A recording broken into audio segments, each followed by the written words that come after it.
உலகெங்கு வாழும் இனிய சகோதர சகோதரி அனைவருக்கும் அன்பான வணக்கங்கள். உங்கள் ஆண்டாள் வாஸ்து ஆலோசகர் மலர் பாஸ்கர். நம்ம சென்னை அருகாமையில் பண்ண ப்ராஜெக்டில் வந்து ஃபுல்லாக கம்ப்ளீட் பண்ணி அவங்க ஹேண்ட் ஓவர் பண்ணிட்டோம் வீட்டில். இதை முடிஞ்சதுக்கப்புறம் வந்து ஒரு சில விஷயங்கள் வந்து உங்களுக்கு தெரிவிக்கணும்னு ஆசைப்பட்றேன். இப்போ பொதுவாக வந்து இந்த எலக்ட்ரிக்கல் ப்ளம்பிங் ஃபஸ்ட்டு இப்போ எலக்ட்ரிக்கல் ப்ளம்பிங்கை பற்றி பார்த்துடலாம். இப்போ ஒரு வீட்டுக்கு எலக்ட்ரிக்கல் பாயிண்ட் வைக்கணும். அதாவது இந்த நம்ம வெளியிலேருந்து வருது பார்த்தீங்களா, இபி மீட்டர். அதை வைக்க வேண்டிய பகுதி வந்து 2 இடத்துல தான் வைக்க சரியான இடம். ஒன்று தென்கிழக்கு பகுதி, இன்னொன்று வடமேற்கு பகுதி. அந்த வடமேற்கு பகுதியிலையும் மேற்கு பகுதியில் வைக்கக்கூடாது, வடக்கு பகுதியில் வைக்கணும். தென்கிழக்கு பகுதியில் தென்கிழக்கு கிழக்கு பக்கம் தான் வைக்கணும், தென்கிழக்கு தெற்கு பக்கம் வச்சிடக்கூடாது.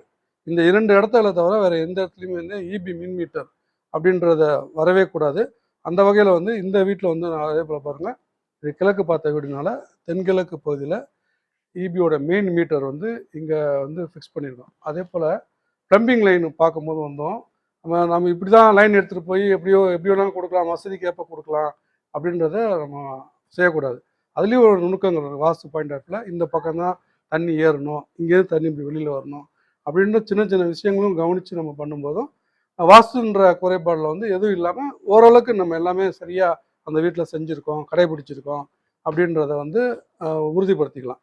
அதே போல் ப்ளம்பிங் லைன் நீங்கள் பார்த்தீங்க அப்படின்னு சொன்னாலும் இப்போ இந்த தென்கிழக்கில் வந்து சிங்க் இருக்குது. நம்ம எடுத்து அப்படியே வெளியிலே விட்டுடலாம். சிங்க் வந்து அப்படியே ஈஸியாக ஒரு பைப் எடுத்துன்னு போயிட்டு அந்த ஓரத்தில் வந்து வெளியில் விட்டுடலாம். ரோடு தான் அந்த பக்கம் விட்டலாம். ஆனால் அப்படி விடாமல் என்ன பண்ணியிருக்கோம், இந்த இடத்துல என்ன பண்ணியிருக்கோம், நம்ம இப்போ இங்கே தென்கிழக்கு பகுதியில் இப்போ அங்கேருந்து அதெல்லாம் வாஷிங் மிஷினோட அவுட்லெட்டு ப்ளஸ் வந்து ஜிங்க் அந்த முனையில் இருக்குன்னா அது ரெண்டையும் எடுத்துகிட்டு வந்து இங்கேருந்து இந்த ஓரமாக எடுத்துகிட்டு வந்து இங்கேருந்து எடுத்துகிட்டு போய் வடகிழக்கு பகுதியில் வெளியில் போகிற மாதிரி தான் செட் பண்ணி ஒழிஞ்சு நேராக அப்படி தென்கிழக்கு பகுதியில் விட்டு ஈஸியாக இருக்கே அப்படின்னு விடாமல் அது எப்பவுமே வடகிழக்கு பகுதி உச்சப்பகுதி எப்படி நம்ம ஒவ்வொரு இடத்துலையும் உச்சப்பகுதியில் தான் வாசல் வைக்கிறோம், ஜன்னல் வைக்கணும்னு சொல்கிறோமோ அதே போல் உச்சப்பகுதியில் தான் நம்ம வீட்டோட வெளியில் போகிறதா இருந்தாலும் சரி, உள்ளே வரதாலும் சரி, அதை கவனித்து பண்ணும்போதும் அந்த வாஸ்துன்றது சிறப்பாக இருக்கும். அதே போல் வந்து மழைநீர் சேகரிப்பு பண்ணுறோன்னு வச்சுங்களேன். இப்போ மேலே வந்து நம்ம தரையை படித்து தண்ணி அவுட்லெட் வரப்போ இந்த இடத்துல பைப் போட்டிருக்கோம். அப்போ அதுவும் எப்படி வடகிழக்கு பகுதியில் தான் மொத்த மழைநீர் தண்ணியும் ஒரே பக்கமாக வடகிழக்கு பக்கமாக வராப்போ வச்சு அதுலேருந்து பைப் எடுத்துகிட்டு வந்து இங்கே தான் மழைநீர் சேகரிப்பு தொட்டி அனுப்பிட்டோம். அப்போ அமைச்சிருக்கோம். அப்போ வந்து மழை பெஞ்சால் ஆட்டோமேட்டிக்காக பைப் வழியாக உச்ச பகுதி வழியாக தண்ணி இங்கே வந்துடும்.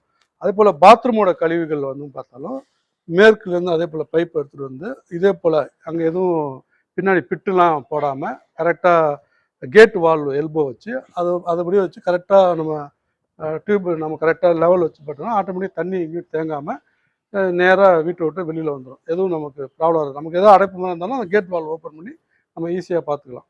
அதே போல் இந்த ரேம்ப்பு அடிக்கும் போதும் பார்த்தோம்னா இப்போ இந்த வீடு வந்து ஹைட்டு வந்து நம்ம ஒரு 2 அடி மேலே நம்ம இருக்கிறதுனால அப்போ முனையிலேருந்து ரேம்ப் அடித்தப்போ ரோடுக்கு வந்து ரொம்ப பெருசாக போகும் ரேம்ப்பு. அப்படி பண்ணாமல் கொஞ்சம் முன்னாடியே நம்ம இந்த சம்பு போர்கிட்டலாம் நிப்பாட்டி இங்கேருந்து கொஞ்சம் ரேம்ப் பண்ணும்போது அப்போ ரோடுக்கு வெளியில் போகிறது வந்து கொஞ்சம் குறைஞ்சிரும். ரொம்ப ரோட்டுக்காக நம்ம ரேம்ப் போகணும். ஹைட் அதிகமாக இருக்கிறதுனால இது போல் ஃபாலோ பண்ணோம்னாலும் அந்த ரேம்ப் பண்ணுறது வந்து சிறப்பாக இப்போ வந்து நம்ம இபி வெளியில் இருக்குது, வீட்டு உள்ளே வந்து இபி எப்படி நம்ம செஞ்சுருக்கோம், அங்கே உள்ள ஒரு டிவி பாக்ஸ் வைப்போம் இல்லையா, அந்த ஜங்ஷன் பாக்ஸு அதை வந்து நம்ம வசதியாக இருக்குது அப்படின்னு சொல்லிட்டு அதையும் வடகிழக்கு பகுதியில் வச்சிடக்கூடாது. அப்போ அது என்ன பண்ணோம், ஒரு ஃபயர் ரூம் இருக்குன்னா அதோட தென்கிழக்கு பகுதி கிழக்கு பகுதியில் வச்சுட்டோம்னா ஸோ மொத்த டிஸ்ட்ரிபியூஷன் பாயிண்ட் இபியோட பாக்ஸ் மொத்தமும் இந்த இடத்துக்கு வந்துடும். நம்ம இங்கேருந்து ஒவ்வொரு ரூமுக்கும் தனியாக பிரிச்சுக்கலாம். இதையும் நம்ம வசதியாக இருக்குன்னு அந்த இடத்துல போய் வடகிழக்கில் வச்சிடக்கூடாது. இப்போ ஒவ்வொருத்தையும் நுணுக்கமாக கவனிக்கணும்.